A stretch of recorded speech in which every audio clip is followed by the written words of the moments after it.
Hi, ಎಲ್ಲರಿಗೂ ನಮಸ್ಕಾರ.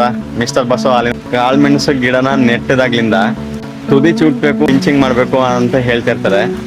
ಆದರೆ ಅದನ್ನ ಯಾಕೆ ಮಾಡಬೇಕು, ಅದರ ಮಾಡೋದ್ರಿಂದ ಅದರ ಮಹತ್ವವೇನು, ಅದನ್ನ ಹೇಗೆ ಮಾಡಬೇಕು ಅನ್ನೋದ್ರನ್ನ ಇವತ್ತಿನ ವಿಡಿಯೋದಲ್ಲಿ ನಿಮ್ಗೆ ತಿಳಿಸ್ಕೊಡ್ತೀನಿ.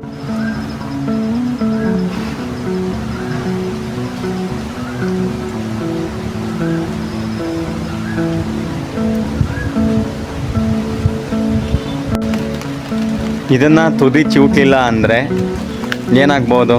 ಏನೂ ಆಗೋದಿಲ್ಲ.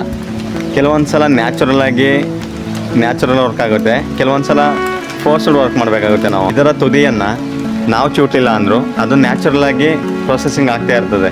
ಚಿವುಟಿಲ್ಲ ಅಂದರೂ ಕೂಡ ಅದು ಹಿಂಗೆ ಸ್ಟ್ರೈಟು ಒಂದೇ ಇದ್ರಲ್ಲಿ ಬೆಳ್ಕೊಂಡು ಹೋಗ್ತಾ ಇರ್ತದೆ.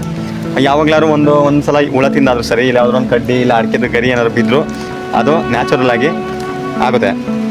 ಈ ಗಿಡನ ನೆಟ್ಟು 4 ಕಡೆ ಬೆಳೆದ್ರು ಕೂಡ ಇದರಲ್ಲಿ ಕೌಟ್ಲು ಹೊಡೆಯೋದು ಅಂತೀವಲ್ಲ, ಆ ಥರ ಯಾವುದೇ ರೀತಿ ಬಳ್ಳಿಗಳು, ಎಕ್ಸ್ಟ್ರಾ ಬಳ್ಳಿಗಳು ಇದರಿಂದ ಕೌಟ್ಲು ಹೊಡೆದಿಲ್ಲ.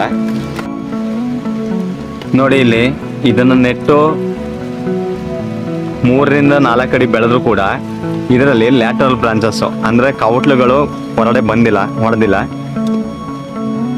ಯಾಕೆ ಬಂದಿಲ್ಲ ಅಂದರೆ ಇದು ಹೇಳ್ತಾ ಇದೆ, ಗಿಡ ಮೊದಲು ನಾನು ಬೆಳ್ಕೊಂಡು ಊಟ ಚೆನ್ನಾಗಿ ತಿನ್ಕೊಂಡು ಮೇಲ್ಗಡೆ ಹೊಂಟೋಗ್ಬಿಡ್ತೀನಿ, ಆಮೇಲೆ ನೀವು ಬನ್ನಿ ಅಂತ ಹೇಳ್ತಾ ಇದ್ದಿದ್ದು. ಅಂದರೆ ಇದು ಒಂದೇನೆ ಬೆಳ್ಕೊಂಡು ಸುಮ್ಮನೆ ಹೋಗ್ತಾ ಇರ್ತದೆ. ಇದನ್ನು ನಾವು ತುದಿನ ಏನಕ್ಕೆ ಚೂಟ್ಬೇಕು ಅಂದರೆ, ಹಾಗಾಗಿ ಇದನ್ನು ನಾವು ಕಟ್ ಮಾಡಿದ್ರೆ ಜೊತೆಯಾಗಿ ಮರದ ಮೇಲ್ಗಡೆ ತನಕನೇ ಹೋಗ್ತವೆ. ಅದನ್ನು ಹೇಗೆ ಮಾಡಬೇಕು ಅಂದರೆ, ಇದನ್ನು ಚಿವುಟಕ್ಕೆ ಒಂದು ಪದ್ಧತಿ ಐತೆ ಇದಕ್ಕೆ. ಅದನ್ನು ಯಾವ ರೀತಿ ಮಾಡಬೇಕು ಅಂದರೆ, ನೋಡಿ ಇಲ್ಲಿ ಕಾಣಿಸ್ತಾ ಇದ್ದಲ್ಲ, ಇದನ್ನು ಇಲ್ಲಿ ಒಂದು ಇದು ಕಾಣಿಸ್ತಿದೆ ನಮಗೆ, ಅಲ್ಲಿಗೆ ಅದರಿಂದ ಕೆಳಗಡೆ ಸರಿ ಅಲ್ಲಿಗೆ ತೆಗೆದಾಕ್ಬೇಕು. ಕೆಲವ್ರು ಏನು ಮಾಡ್ತಾರೆ ಅಂದರೆ ಇದ್ರ ಮೇಲ್ಗಡೆ ಕಿತ್ತಿ ಬಿಸಾಕ್ಬಿಡ್ತಾರೆ ಹಿಂಗೆ. ಅದರಿಂದ ಅದು ಕೌಟ್ಲು ಹೊಡೆಯೋದಿಲ್ಲ. ಹಾಗಾಗಿ ಅದನ್ನು ಇಲ್ಲಿ ತನಕ ಕಿತ್ತಾಕಬೇಕು. ಮತ್ತು ಇದರ ಮೊದಲ ಎಲೆಯನ್ನು ಅರ್ಧಕ್ಕೆ ಚೂಟ್ಬೇಕು, ಮತ್ತು ಎರಡನೇದು ಕೂಡ ಚೂಟ್ಬೇಕು.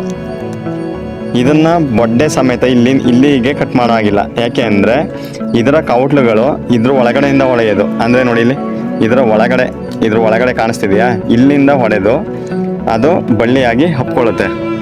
ಈ ರೀತಿ ಮಾಡಿದಾಗಲೂ ಕೂಡ ಅದು ಒಂದೇ ಹೊಂಬೆಲ್ ಹೋಗ್ತಿದೆ ಅಂದರೆ ಮತ್ತೆ ಚಿವುಟಿ ಇದೇ ಥರ ಚಿವುಟಿ ಅದು ಹೊರ್ಕೊಂಡು ಬಳ್ಳಿಗಳಾಗಿ ಹಬ್ಬುತ್ತೆ.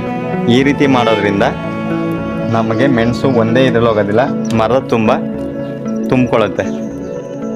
ನೋಡಿದ್ರಲ್ಲ, ಈ ಮಾಹಿತಿ ನಿಮಗೆ ಇಷ್ಟ ಆಯಿತು ಅಂತ ನಾನು ಅಂದ್ಕೊಂಡಿದ್ದೀನಿ. ಇದೇ ರೀತಿ ವಿಡಿಯೋಗಳನ್ನ ಮಾಡ್ತಾ ಇರ್ತೀನಿ. ದಯವಿಟ್ಟು ನೀವು ಸಪೋರ್ಟ್ ಮಾಡ್ತಾಯಿರಿ, ವಿಡಿಯೋಗಳನ್ನ ಹೆಚ್ಚಾಗಿ ನೋಡ್ತಾಯಿರಿ. ಇನ್ನೂ ಯಾರು ಸಬ್ಸ್ಕ್ರೈಬ್ ಆಗಿಲ್ಲ, ಸಬ್ಸ್ಕ್ರೈಬ್ ಮಾಡ್ಕೊಳ್ಳಿ. ಮುಂದಿನ ವಿಡಿಯೋದಲ್ಲಿ ಸಿಗೋಣ. ಎಲ್ರಿಗೂ ನಮಸ್ಕಾರ.